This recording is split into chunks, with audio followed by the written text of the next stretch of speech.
कि चकचोनहरी चाची कहत रहल नस्कर खटिया दुखदाई हो, बतकट मेहरारू अगर मिलल तो रचको नहीं भलाई हो। गरगोइड़े खेती बारी हो, पीठी पर भकुआ भाई हो, तो जाने अपने पूर्वज का बिगड़ल कुछ कर्म कमाई हो। सुधई बुधई दोनों भाईन में प्रेम रहल, खूब पटत रहल, जे जहां रहल संतुष्ट रहल, जेहन जांगर से कटत रहल। लेकिन देवरान जेठानीन में दोनों में नाही बनत रहल, बिस्कुट बानी हर समय रहले, आए दिन झगड़ा ठनत रहल। जन्म जन्म के दुश्मन इस दोनों जन आंखी में खटके, उन्हें देख चौका पटके तो उन्हें देख बेलना झटके। सुख दुख के बांटब दूर भयल, बोलब चालब भी विष होइया, मुंह झोरा ऐसा लटकाई लिहिन रुख दोनों के 36 होइया।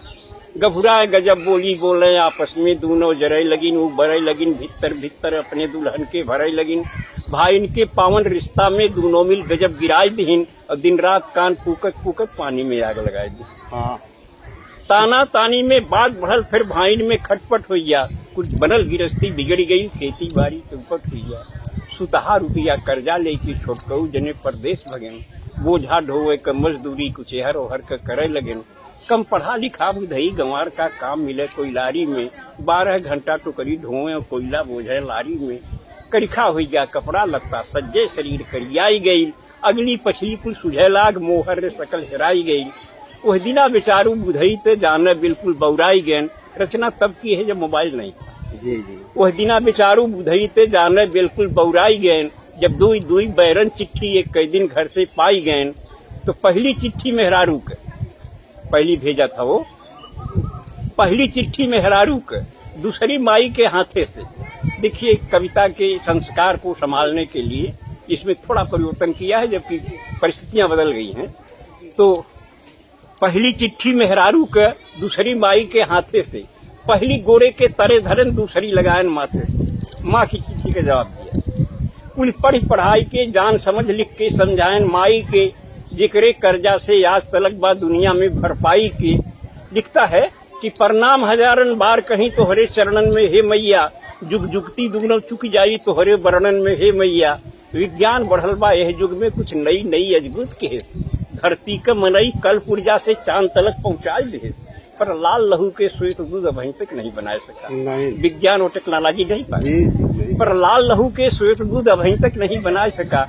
माई के कारिस्तानी से विज्ञान न आगे जा सका।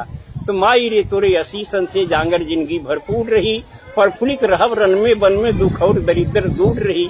तोहरे पूजा तोहरे तप से खुशहाल हमार शरीर रही, विश्वास की हूँ तोहरे दूधे का कायम ही तहरीर रही। अरदास अंत पे बा मैया तू तनिक करेजा मोट की हूँ, आशीष देख की बेटवा के तू मापन आंसू पहुँच।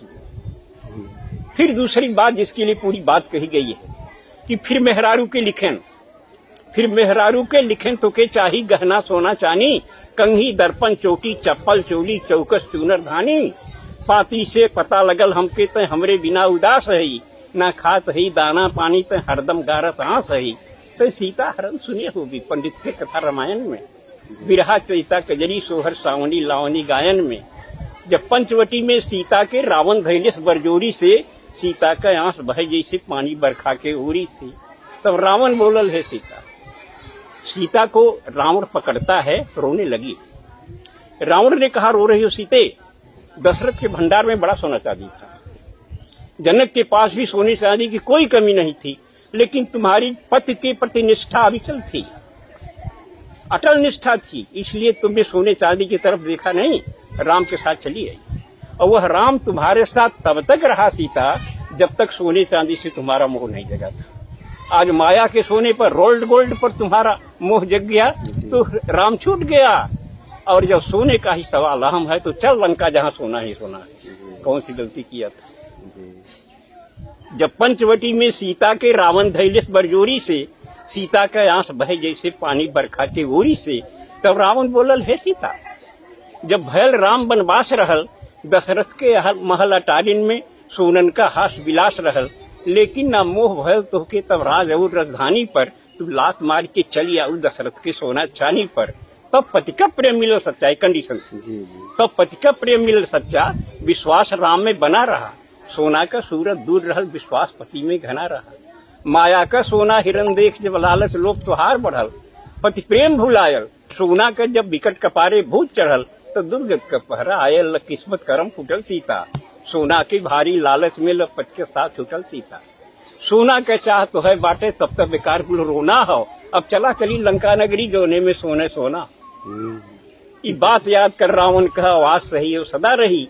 सुख वही मिली उतने जितना किस्मत में जिक्र बदा रही। आगे भी जौने नारी के सोना के लालच धरे रही, छुट जाई ओकर राम सुन पति कवन ओकरे घरे रही।